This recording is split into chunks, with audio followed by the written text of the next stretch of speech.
Air travel, while a marvel of modern engineering and a testament to human achievement, also comes with its own unique etiquette and behavioral guidelines. Join Viewcation as we present Flight Attendants Say You Should Never Do This on an Airplane.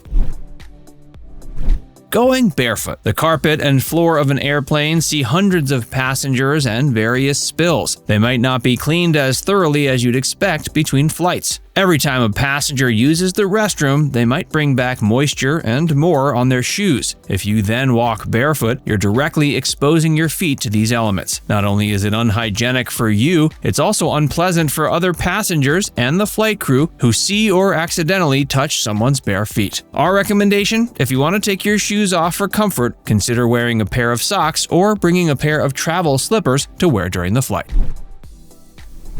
Ignoring safety demos. Flight attendants are mandated by aviation authorities to give safety demonstrations for every flight, regardless of how routine it might seem. Though you might believe you're familiar with the procedures, aircraft models vary, and safety equipment can be located in different places. Our recommendation: always watch the safety demo. It only takes a few minutes and can be invaluable in the unlikely event of an emergency.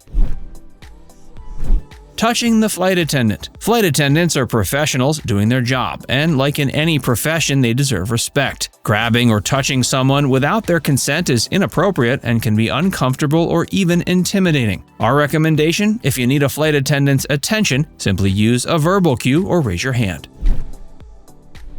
Disregarding the Fasten seatbelt sign. Turbulence can strike unexpectedly and can be strong enough to lift people off their seats. Even if the skies look clear, unexpected air pockets or disturbances can pose a risk. It's always safer to remain seated with your seatbelt fastened whenever the sign is illuminated. Our recommendation is whenever seated, keep your seatbelt fastened, even if the sign is off. This provides extra safety should sudden turbulence occur.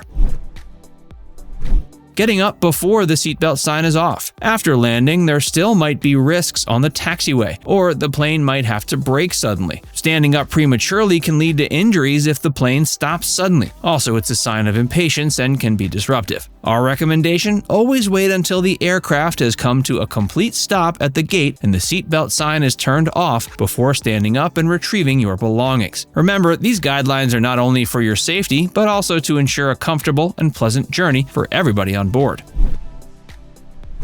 Asking to join the Mile High Club. The Mile High Club refers to people who have been intimate in an airplane while in flight. Airplane restrooms are public spaces designed for individual use and not suitable or sanitary for such activities. Attempting or suggesting this can be seen as highly inappropriate or even illegal. Our recommendation: always prioritize the comfort and respect of other passengers and crew. Keep personal and intimate activities private and off the plane. Disposing of diapers in the toilet. Airplane lavatories have a specific waste system that's different from regular toilets. Diapers can clog the vacuum toilet system on planes, potentially rendering the lavatory unusable. Such incidents may also pose a hygiene concern for both crew and passengers. Our recommendation: always use the sanitary bags provided or bring your own bags to dispose of diapers. Hand the sealed bags to the flight attendant for proper disposal or dispose of it after deplaning.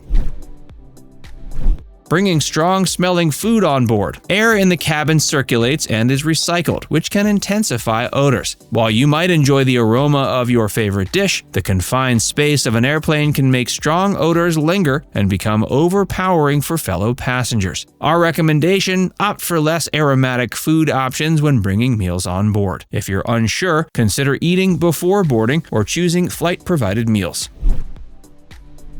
Consuming excessive alcohol. The effects of alcohol can be heightened at cruising altitudes due to lower oxygen levels and pressure changes. What might seem like moderate drinking on the ground can lead to intensified effects in the air, increasing the risk of dehydration, disruptive behavior, or even medical issues. If you choose to drink alcohol on a flight, do so in moderation. Stay hydrated by alternating alcoholic drinks with water and be aware of your body's reactions. Abusing the call button. The call button is designed for passengers to alert crew members when they need assistance. Overusing the button for non-essential requests can divert the crew from assisting passengers with genuine needs or completing their mandated duties. Our recommendation: use the call button sparingly and only when necessary. Remember that flight attendants are managing the needs of all passengers on the plane, so be patient and considerate. Reclining your seat during meals. Aircraft seats, especially in the economy class, are closely spaced to accommodate a maximum number of passengers. When you recline your seat during meal times, you could greatly reduce the space the person behind you has, making it difficult for them to eat comfortably or even causing spills. Our recommendation: listen for announcements from the crew regarding when it's appropriate to recline. Generally, it's courteous to keep your seat upright during meal service and ensure the person behind you has finished their meal before reclining. Crowding the aisle once the plane lands. Upon landing, passengers are often eager to exit the plane. However, crowding the aisles can lead to congestion and delays. Standing up prematurely or crowding the aisle can cause blockages, especially if everyone is trying to get their overhead luggage simultaneously. This can prolong the deplaning process for everyone. Our recommendation: remain seated until the row in front of you starts moving. Retrieve overhead items only when it's your turn to exit to ensure a smooth and orderly disembarkation.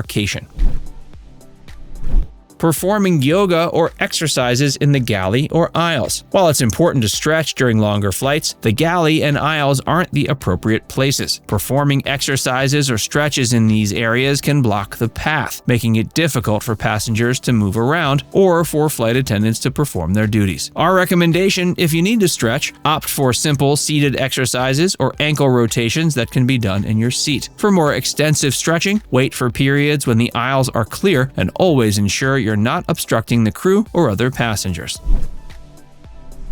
Leaving trash in seat pockets or on seats. While airplanes are cleaned between flights, flight attendants are not there to pick up after each passenger individually during the journey. Leaving trash around is inconsiderate to the crew and can be unpleasant for the next passenger. Moreover, it can cause delays in readying the plane for its next flight. Our recommendation: make use of the garbage bags or collection services the attendants provide during the flight. If you have trash to dispose of as you leave, either hand it to the attendants during the final trash collection or take it with you to dispose of in the airport bins. Now it's time to hear from you. Are you guilty of any of these no-nos? Let us know in the comments section below.